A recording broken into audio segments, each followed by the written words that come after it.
Hi guys, so today we're doing 4.6 factor difference of squares. So the difference of perfect squares is two terms. We have a couple of steps.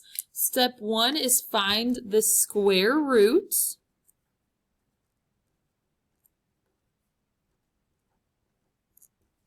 for each of the two terms. Step 2, write the square roots in the parentheses. I'm just going to draw, it should look like that. Give one factor for a plus sign and one factor for a minus sign. This will probably start making a little bit more sense once we start doing them. So let's look at number 1. The first thing I'm going to do is I'm going to put out my two parentheses. Now I'm going to look at the first term, a squared, and I'm going to square root. Remember that looks like this, the a squared. So the square root of a squared is just a. So I'm going to put a in the beginning of my parentheses. Next step is to put my plus sign in one and a minus sign in the other. And then my last step is to take the square root of the second term. So the square root of 49 is 7. And if you didn't know that, you could just type that into your calculator. So if I have my calculator right here, I just type in it and then x squared right there. You see that little square root sign? And then type in 49. And the square root of 49 is 7. So 7 goes here and there. And that's it. That's my answer. The tricky part is when you need to look for a GCF. So if you look at number 2, there's a 4 in front of the letter. You see how in number 1 there was just a variable? Well, in number 2, there's a 4 in front. So we want to see if there's a GCF that we can take out first. So for 4 and 196, there is. We can take out a GCF of 4. I didn't know that. I could double check by dividing 4 by 196. So 196 divided by 4 is 49. So I know that I can take out a GCF of 4. So we want to take out our GCF first. So what I'm going to do is just like did our GCF notes, I put a fraction bar underneath both and I take out my 4. And then I notice that they both have t's. And the lowest amount of t's is 1. See, this 196 just has 1 t, so I can take out 1 t out of both. So now I'm just dividing. I put my GCF out front, my 4t, and then I put what I have left inside parentheses. So 4 divided by 4 is 1. T's minus 1t is 2t, so I have t squared left inside the parentheses. I already did this in my calculator, so negative 196 divided by 4 is negative 49. And then my t's cancel out. Now, if you look, I can find the difference of squares for what's inside of my parentheses. This looks just like what I did for number 1.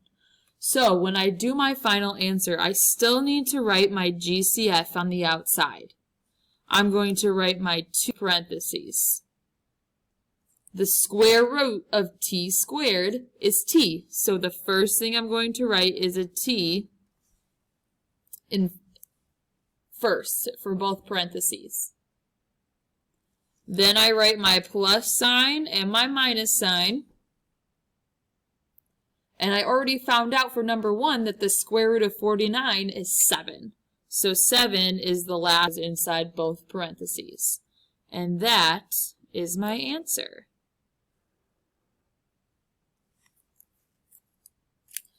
All right, let's look at number 3. So I have 12 and 27. I want to find the GCF that I can take out of both 12 and 27. I know that 3 is the highest number that I can divide both of those numbers by. So I'm going to take out a 3.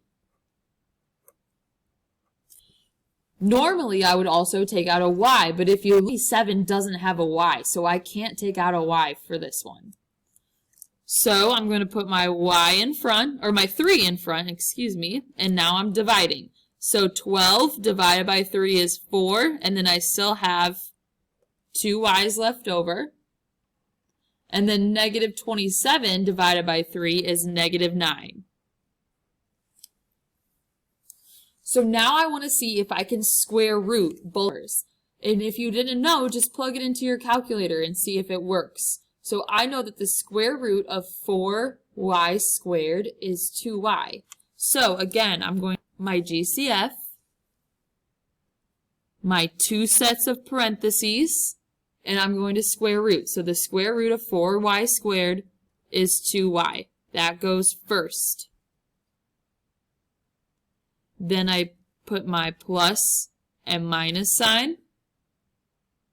And the square root of 9 is 3. So 3 is the last numbers I plug in. And that's my answer. Remember, if something has a square root, just square it in your calculator. And if you get a crazy decimal, then it doesn't work. If you want to here, you can pause these and then try the rest of them. Or I'm just going to give you the answer. So why don't you pause it, try it, and then play it, and I'll show you what the answers are.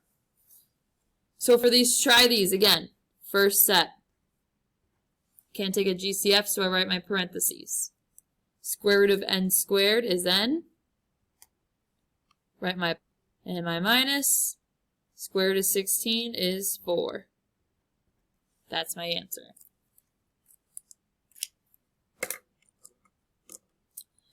Number 2, 64 and 25 actually don't have a GCF, but they can both, they're both perfect squares. So the square root 4 is 8. So the first thing I'm going to write in my parentheses is 8x. Then my plus and minus sign. And the square root of 25 is 5. So that's my answer. Now, this last one is a little bit tricky, and I'm going to show you why. So, 45 and 20, we do have a GCF. I can take 5 out of both of those. I write with my GCF. Here's the tricky part. If you notice, all of these problems all have a minus sign in between the two numbers. If they don't have a minus sign, you can't go any further than that. So since this has a plus sign, get down anymore. So my final answer is going to be whatever I get after I divide. So 45 divided by 5 is 9x squared.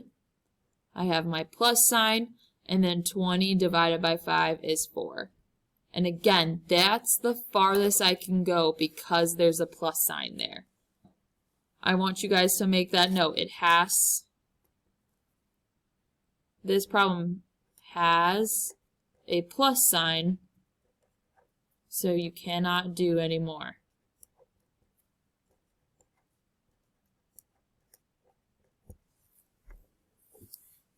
And then these down at the bottom, these are the perfect squares. So this is a great list for you guys to hold on to so that when you're coming across a problem, you know if it's a perfect square or not. So the perfect square for 1 is 1. Square root of 4 is 2, is 3. And then you're just going to go down the list. So it's 1, 2, 3, 4, 5, 6, 7, 8, 9, 10, 11, 12, 13, 14, 15. So those are all your perfect squares. Alright guys, that's all you have. Start your homework and let us know if you have any questions.